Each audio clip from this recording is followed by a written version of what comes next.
Welcome to the show. You're watching Hal Sparks' Mega Worldwide radio program, Mega Worldwide with Johnny Million. We were having issues with logging on to the stream this morning, so now we're up and running, and problems. That was the first comment. Yeah, we're here. So one of the things that I've been kind of looking at in the same way that while you're seeing this constant refrain, which is pretty normal, like nobody does anything. Well, I would say every single time Democrats attempt something and Republicans run interference on it. Stop and The only things they don't want to interfere with are taking away women's right to choose. Right. And so, if you want, for real, if you want to change this, we're going to need 65 senators. Get at it. Wherever you are, vote every time, get more Democrats elected, period, end of story. Because until there's an overwhelming majority, not going to happen. And it's curious to me that even while this is going on, like, let's see, I want to say, when was this?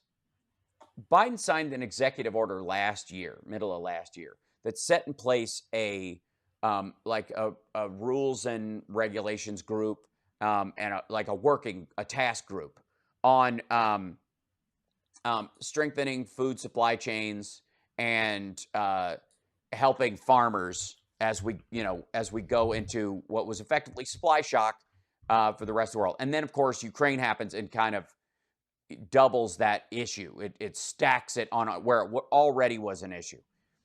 And so this week, and I posted this today, the Biden-Harris administration announced new actions to strengthen food supply chains, level the playing field for growers, and lower prices for American consumers. The USDA put this out for it, and the quote was, this is from Tom Vilsack.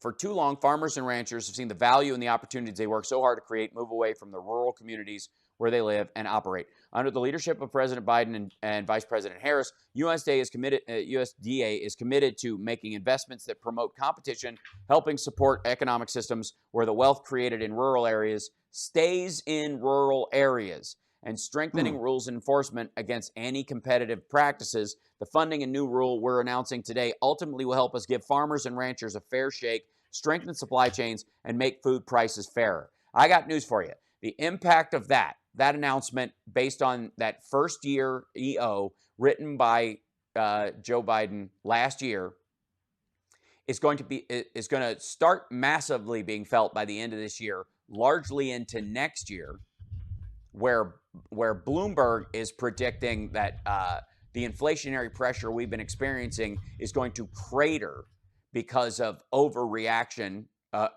Solving the wrong problem that the Fed is doing, which will create a glut of supply and a cratering of demand, which will drastically lower prices in 2023, right as we lead up into 2024. And every single talking point you hear from the Republicans is going to be DOA. And fascinating enough, and obviously with a shooting like we had, most things get kind of wiped off of the news desk.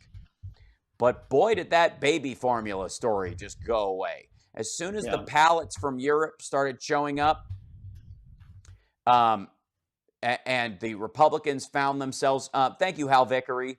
And this is where the Trump would have taken a victory lap, and Democrats just kind of move on because they're doing their job. Right. Well, and that's the idea, is that we're talking about how people even view their job, how public service versus public performance are two drastically different job choices. And Trump always chose the performative version of things, never been helpful to anyone in his life, always been a failure.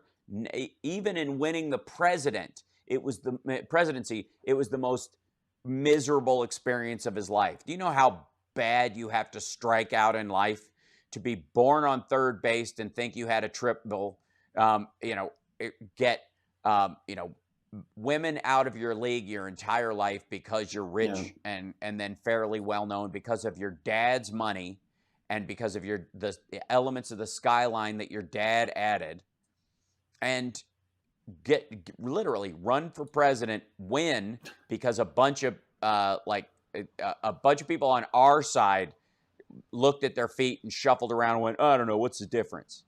And ultimately gave him the White House, which of course gave him 3 Supreme Court justices, which of course took away women's rights. I mean, they're going out June 6th. We're a week away from that ruling coming out, that draft ruling. Week and a half. And that's it. And everybody's like, we need to get rid of the filibuster and da-da-da. Okay. No. We have elected, the Democratic Party and all of our affiliates have elected 48 Democrats. We have elected, in a body that holds 100, we have elected 48 of them. We have put our nose to the grindstone and elected a minority. And we have a majority because 2 independents caucus with us, and we have the vice presidency. So that's the tiebreaker on budgetary elements. But we, in many ways, ladies and gentlemen, I am sorry to tell you, have almost no business dictating policy when it comes to the House and the Senate, with the narrow margin that got narrower in the House and the fact that we have a minority in the Senate right now. Now, I think we're actually going to gain seats in the Senate at this fall. I really do. But it won't be enough of them. And we used to have 60. We used to have 60 Democrats. And the